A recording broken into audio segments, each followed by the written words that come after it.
What's up? What's up? Hello, how are you doing? My name is Kris KeyZ. I'm just going to talk to you guys for just a brief moment. This is nothing really super planned out or anything like that. It's just I've been feeling on my heart to just continue adding value to those that are interested in listening to me. Um, I have something I want to talk about today, and that is love. I feel that we right now uh, more than ever need to understand what love is, and just dive a little bit deeper in a conversation with love. And there's a lot of negativity out there, and not saying people don't have love that have any negativity, but without a deeper understanding of love, uh, I fear that um, there's not going to be any restoration. Uh, God is love, and love restores whatever man tries to split in half. And to kind of play along with that, I'm going to go to talk about King Solomon, one of the characters in the Bible. King Solomon was portrayed as a great king, a very wise, wealthy king during the time period that he reigned. A little bit more about King Solomon. God appeared to King Solomon in a dream, and he asked him, he said, "What is it on your heart? I'll give you whatever you ask for. Is it wealth for yourself, long life? Maybe you want me to, the death of, maybe you want me to kill some of your enemies?" King Solomon was young at the time, but he had already seen the kindness of God, work through his father David. And King, he was young and he didn't know how to actually rule or carry out the duties at the time. So he asked God for a discerning heart and wisdom. God was pleased with his answer, so he granted his wishes and made King Solomon one of the wisest kings that ever lived and probably will ever govern. Um, but that's a quick breakdown of King Solomon. But I want to go on and talk about one of the stories in First Kings, the third chapter, starting around the 16th verse. And it talks about two ladies. They were prostitutes. No big deal, right? But there were two ladies, and they both went to King Solomon, and they were both pregnant at the same time. We'll just call one lady number one, lady number two. And they went to the king and said, "Your Majesty, both of us ladies, we live in the same house. We were both pregnant at the same time. I had my baby on a Monday. Lady number two, she had her baby 3 days later, let's just say Thursday. And one night we were all sleeping, and one of the ladies rolled over on her baby, and the baby died." Well, first I want to ask why that baby wasn't in a cradle, but that's a whole different story.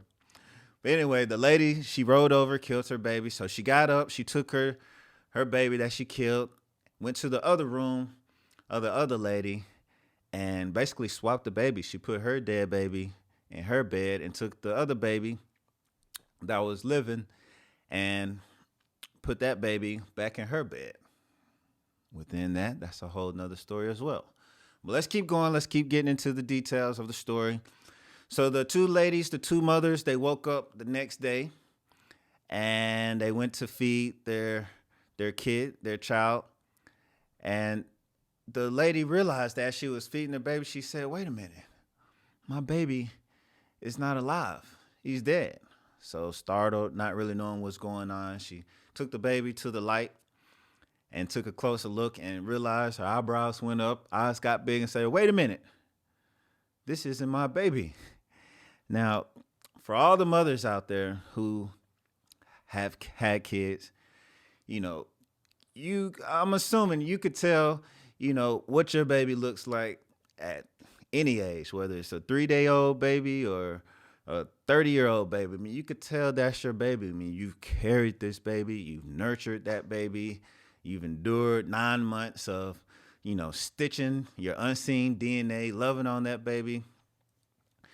You know, for those who haven't had kids, we think all babies look alike, especially a 3-day-old baby. You know, they're all adorable, they're all cute, they all slob all on themselves, right? That's all we see. But to that mother who's actually had that baby and gave birth to that baby, you can blindfold that woman and she can smell that baby's poop and breath from a mile away and be like, yeah, that's my baby right there, right?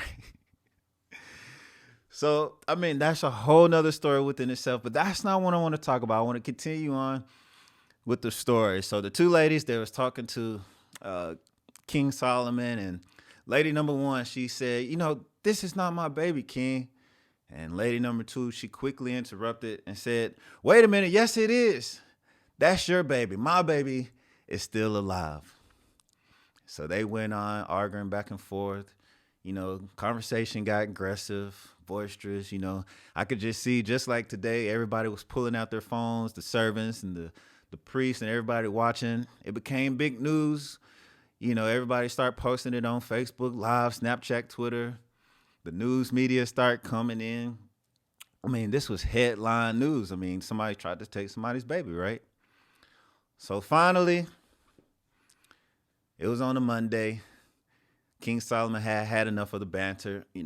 Alabama was in the national championship game, Cobra Kai season 3. He had to catch up on Netflix. So he didn't have a lot of time. So he wanted to resolve this situation very quickly. So he raised his hand and reached out to and called for the servants to bring me a sword. So they brought him a sword, and he raised his head. He said, split that baby in half so both of you can have a part of him. Cut the baby in half. That way each of you can have a part of it.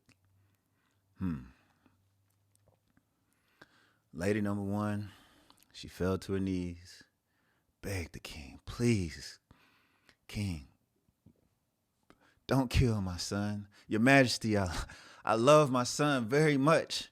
Please show just a little compassion. I don't want to depart from him, but I love him so much. Let lady number two have the baby. Just don't kill my baby boy. Lady number two shouted, go ahead on, king, cut the baby in half. That way neither of us will have a baby. This is where the wisdom of the king Solomon came into play. Within a matter of seconds, King Solomon said, wait a minute, don't kill the baby. I know exactly whose baby it is. And he pointed at lady number one. He said, lady number one, you're the real mother. Give the baby to her. It's a very short story in the Bible, but I felt it was a very powerful story and something that we can relate to in today. It's just a simple question. What's your baby that you're compassionate about? Are there things that you love so much that you feel are being split in half? I love my kids, you say. Yeah, I know you do. But I want to challenge you to go a little deeper. What's some other things you love? You love your relationship, your marriage, friends, neighbors, people. Oh, I love the people who's had my back for the last decade, 15 years. I love my family. I love them. I love my spouse. But you never let that argument go. You're about to split your relationship up, but you say you love your marriage. I love my country. I'm not saying don't fight for your country, but Democrats and Republicans, they're splitting this country in half. Let's make it black versus white, Hispanic versus Asian, German versus Muslim. You love this country, but you can't let the red and the blue go. There's titles that we hold on to. Businesses, places in the church, marketplace, finances, opportunities. We're killing them right before our eyes. All because of one reason. We can't let it go. We saw Lady 2 how she acted. She was willing to split the baby in half, kill, a baby. So that way nobody gets it. If I can't have it, nobody gets it. Well, we saw lady number 2 act out of love. She did nothing wrong. She was asleep. Somebody came and took what was 100%, no doubt, no question, hers. That was her promotion. She won that. And here it is, still somebody saying, if I didn't get the promotion, nobody gets the promotion. If I didn't win the blue ribbon, nobody gets the blue ribbon.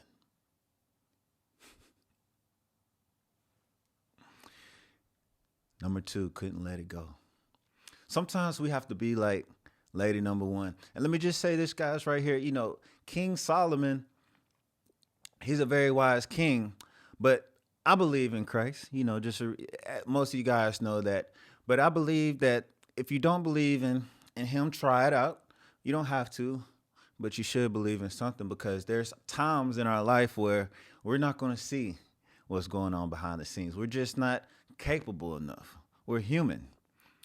But God saw and will start bringing and restoring this baby back into this life and into this woman, lady number 1's life, before either one of them was pregnant. Well, how do you say that? Well, let's just imagine these 2 ladies went to a dumb king. How do you think that this story would have played out? God saw that King Solomon needed wisdom for several things, including this one situation, several years before these ladies even got pregnant. So therefore, when this situation came, Solomon was already blessed with wisdom, love, so that he could restore the baby to lady number 1. Now, on the flip side of this, I'm talking about let it go, let things go, stuff like that. I'm not saying don't fight for things, but God is love and he sees your heart. And not one moment, therefore, will he not restore what he promises to be yours. You know, there's a lot of people, you know, I have to get on some of my Christian friends and guys and buddies. You know, this is not like bashing nobody, but I believe we've all heard this story. 2020 was said all last year. This is the end time. Me personally, I think that's a bit off. I don't think we're at the end time. I would like to say we're at a great restoration time. I think God is about to do some restoring in your life and families that from things and stuff that has been taken from them for the past thousands of years. You know, I would like to actually think this is the beginning of a new 2,000 years. You know, I suggest you get on Amazon and order some of those paper sack, you know, those what they call it, the potato sack bags, those big old bags, not the little ones you get at H-E-B or the grocery store. But you remember when we was kids, we used to get them in and do the potato sack races. I think we need to get some of those big bags, because when God comes and he restores what was taken from you, you know, I've said it many times, God is horrible at addition, subtraction, and division, but he's phenomenal when it comes to multiplication. And when God blesses you and he restores, he's going to multiply and not just give you back what was taken from you, but he's going to double that. And if you don't believe me, let's go through a couple scriptures, because I always say, don't tell me the word, show me the word. Jeremiah 30:17, I will restore health to you in your wounds. I will heal, declares the Lord, because they have called you an outcast. Was anybody called an outcast recently? Isaiah 61, instead of your shame, there should be double portion. Job 42, God restores the fortune of Job and gave him twice as much. Well, I'm scared to give it up. You got to go check out Joshua 1:9. Have I not commanded you? Be strong, be courageous. Do not be frightened. I will be with you wherever you go. You see, the Bible, you know, the Bible is a sneak peek to like a scary movie. You guys ever watched a scary movie like 2 or 3 times? You know, the more and more you watch that scary movie, the less that scary movie is going to be. You start to know the 3rd or 4th time, hey, the boogeyman's about to come around the corner. So you're not even going to jump, right? And I feel like knowing the word of God is a sneak peek into your life. If you really want to tap into the full potential, you need to spend some time alone to yourself and just read a few pages between Genesis and Revelations. That way you won't be so scared and so frightened every time somebody just says Revelations or says, hey, this is the end time. You know, I'm coming from a spiritual perspective, but, maybe you're atheist. Maybe you believe in something else. Maybe your friends have the power to sway you to do certain ways, think a certain way without any history, any documents, no proof. That's 100% cool. I have a lot of friends that don't believe in what I believe in. We're great friends. But I always tell them, you can ask any one of them. I'll tell them, whatever you believe in, no matter what you don't believe in, if it's not surrounded with love, it's no good for you. Because love is the only thing that can bring restoration. As soon as somebody cuts you off in traffic, are you going to be quick to split their head? Let's split it down the middle. If I can't get this lane, this turning lane, nobody's going to get it.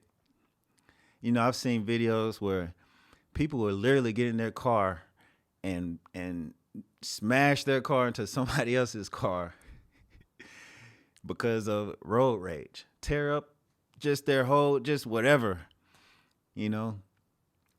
Guys, I saw it yesterday at HEB, actually. It was crazy. But guys, think about this. What is it that you say you love? This was a great story of a lady who loved her child. And I know you love family. That's one of the closest things we say. I'll do anything for my kids. But guys, I want you to go a little bit deeper.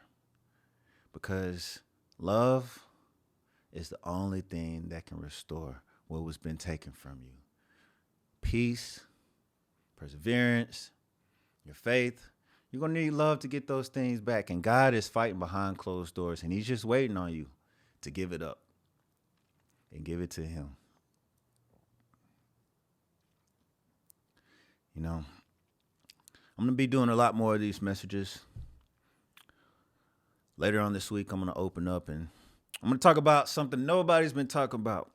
And that's the elephant in the room. Nobody's talking about the elephant in the room. So definitely stay tuned later this week. But guys, that's it for today. That's a really quick message. I just wanted to share with you in a quick story in the Bible. If this touched your heart and brought value into your life today, I'm going to ask you to share it with your friends on social media, because maybe they'll get some value out of it too. And if you're watching this for the first time, because somebody shared this to you, go back to the person that gave this or shared this with you and tell them thank you twice. One for you and one for me. Guys, it's very crucial this year that you become the best version of you. I need you. I need you this year. All right, guys. Well, I love you. I'll see you guys at the tip top.